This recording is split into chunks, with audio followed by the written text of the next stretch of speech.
The idea of a phone that unfolds not once, but twice sounds like the future. A device that can turn from a regular smartphone into something closer to a full tablet. That's exactly what the Galaxy Z TriFold promised. But surprisingly, just weeks after the excitement started building, a lot of people are already questioning whether this futuristic device is actually worth it. Before we jump in, make sure to subscribe to the channel and hit that like button. It really helps me keep bringing you more tech breakdowns like this one. On paper, the Galaxy Z TriFold looks like the natural evolution of foldable phones. First, we had standard smartphones, then we got foldables like the Galaxy Z Fold that open like a book. Now imagine taking that concept one step further, adding a third folding section so the display expands even more. The result is a device that can transform into a much larger screen than typical foldables, making it ideal for multitasking, media consumption, and productivity. But here's where things start to get complicated. The trifold design is incredibly ambitious from an engineering perspective. Instead of one hinge and one flexible display section, you now have multiple hinges and more moving parts. And every additional hinge adds complexity and more potential points of failure. That's the trade-off with cutting-edge hardware. And recently, some of those concerns have started to show up in real life. There have already been a few documented cases of screen failures on the Galaxy Z TriFold. At least 3 reports have surfaced showing problems with the display, which raises obvious concerns about durability. For a device that costs around $2,900, even a handful of failures is enough to make people pause. To understand how consumers are reacting, a poll asked readers whether reports of screen failures would affect their decision to buy the device. The results are pretty revealing.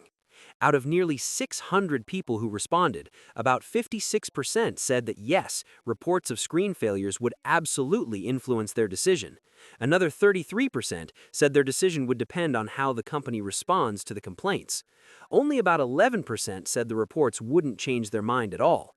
In other words, the majority of potential buyers are already hesitant. That hesitation makes sense when you consider the price and the complexity of the device. Spending nearly $2,900 on a phone is already a big decision. Spending that amount on a first-generation device with a brand new folding mechanism is an even bigger gamble. Even industry analysts think the device will remain fairly niche. Some researchers suggest the trifold will appeal mainly to tech enthusiasts and enterprise users, people who either love experimenting with new technology or need a larger portable display for work. And that leads to another interesting detail about the device. Production numbers are actually quite limited. Reports suggest only around 100,000 to 200,000 units will be produced. Samsung has been releasing them in small batches in select markets, and those batches tend to sell out very quickly. So clearly there is interest, especially among early adopters. But selling out small batches doesn't necessarily mean a product will become mainstream. In fact, the limited production might be intentional. The trifold requires highly customized components and a very complicated internal design. That kind of engineering challenge makes large-scale production difficult. It also increases the risk that something might go wrong. Because of that complexity, there's even speculation that Samsung might not release a second generation anytime soon. If the manufacturing process proves too difficult or the durability concerns continue, the company could pause the project for a while. And honestly, that wouldn't be unusual. First-generation products often serve more as experiments than mass-market devices.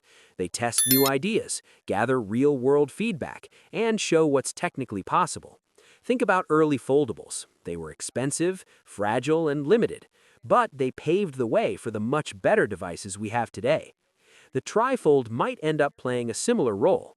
For most consumers, the risk probably outweighs the reward right now.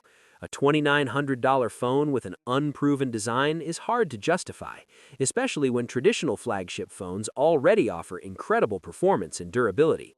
But for a certain group of people, the appeal is still strong.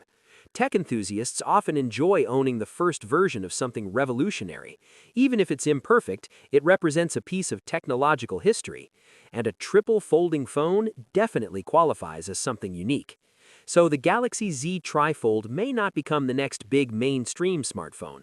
Instead, it might end up being something closer to a collector's device, a bold experiment that pushes the boundaries of what phones can be. And whether it succeeds or fails, it tells us something important about the direction of the industry. Smartphone innovation isn't slowing down. Companies are still willing to take big risks to explore new form factors. The real question is whether consumers are ready to take those risks with them. Because right now, a lot of people are still deciding if the future of phones should really fold 3 times. What's your thoughts on this? Let me know in the comments section. See you in the next video. Take care.